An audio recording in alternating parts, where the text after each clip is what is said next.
Welcome back to the Friday Night 360 AZ preview show alongside Haley Stasiak. I'm Jordan Ham, and we saw one of the best ends to a game all year between Desert Edge and Peoria, a Hail Mary win. And with that, we're going to go ahead and bring on the head coach of the Scorpions, Jose Lucero. Coach, thanks so much for joining us. No, thanks, guys, for having me. I appreciate it. So it's nearly a week since that Hail Mary. Has your heart rate gone down at all from that? A little bit. We got a big one Friday night, but the heart rate's come down a little bit. It's definitely an exciting play and great for our team and for our fans. It was a lot of fun. So your team's already been a part of some really close games in this season. A couple of them haven't gone your way, but playing those close games early, how did that set you up for Friday's win? We're fortunate enough to have been in this situation before. The play that we run for our Hail Mary, we call it Big Ben. We actually ran the exact same play at the end of the Millennium game. We completed the pass in the Millennium game. We just didn't get a chance to score. We got tackled. Being in that situation, at least our kids had an opportunity to know what to expect. And, this time we were lucky enough to make the play and come out with the win. You're here in your second season as head coach with the Scorpions. You coached at Edge as an assistant under now Mountain Point head coach Rich Welbrock. What did you learn under him that you feel has kind of made you a successful head coach? Now, I was fortunate enough. I've known Rich since I played for him back in 2003, and I coached with him for a long time. And with him, it was always about the details and being detail-oriented every practice, every game. And kind of building up towards that Friday night. And, for me, that's one of the biggest takeaways I got from him was, being detailed and grinding it out and, putting in the work in order to put your kids in a position to be successful. I know that's something that he still does, and a big lesson he taught me. In your receiving core, you've got a couple juniors that have been making plays. Jihad Marks and Keith McCaney have been your go-tos. What can you tell us about these two? Both kids are very gifted physically. They got good size. They both run well. One of the best things about them is they both got great attitudes.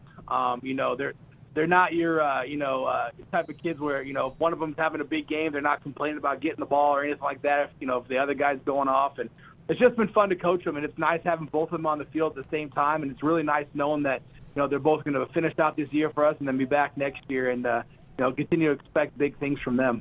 Seems like each and every year the West Side always has some really good teams, and specifically in 4A you have Millennium, Peoria, Cactus, as well as you guys. All three of those teams it seems like they're kind of on the uptick as well. Just what's that say about West Side football this year? I think Arizona football as a whole has been improving. The last 5 to 10 years, and I think the West Side has definitely been growing a lot. Obviously the standard bearer on the West Side has always been Centennial, and it still is at this point. But everybody else is really kind of working hard and has been got a lot of great coaches out here on the West Side. And I know Coach Babb at Peoria does a great job. Coach Early at Millennium's done a great job, and Coach Ortiz in his first year at Cactus has really kind of gotten things rolling there. And so I think with the standard being really high out here and the quality of coaches we got out here. West Side football has just been continuing to get better and better, and I don't see it stopping anytime soon. What is it about this team that's really clicked this season and kind of led to this early success? For us, the kids we think generally like each other. They like to be around each other. They play for each other. We got a young group, and so we had to kind of grow up fast in some spots.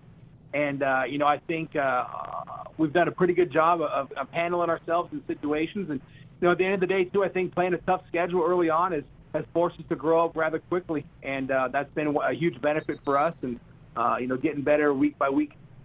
That tough schedule gets tougher this week, coming up against a 4A power in Saguaro. What are your keys to the game this Friday? For us, the keys of the game are going to be, just anything, just like any other game.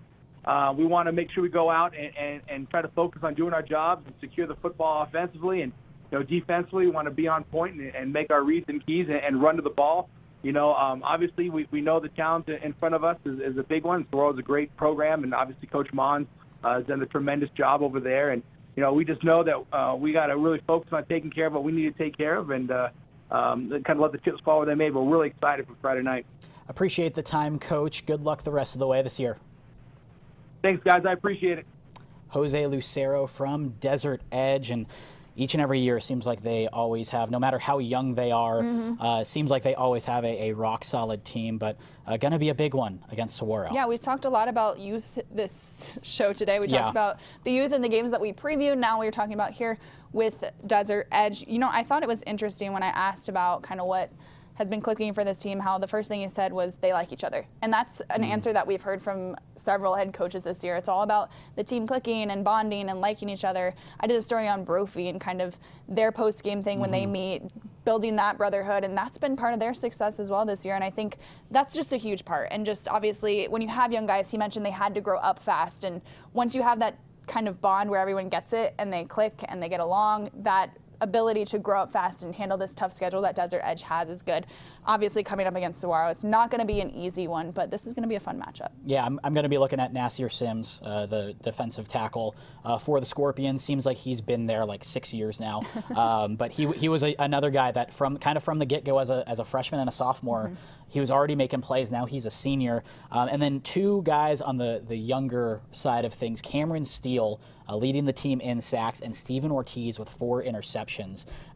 Desert Edge defense going up against a good Saguaro defense. Yeah, and Ortiz is already getting some looks from some pretty big programs collegiately, so that's always something to look out for with these guys. So really good stuff. Again, another really good, it seems like we have a really good week of high school football this week. So that will be Desert Edge at Saguaro this Friday night. Coming up next, we have Preston Jones, the Perry Pumas head coach. That's coming up next on the Friday Night 360 AZ preview show.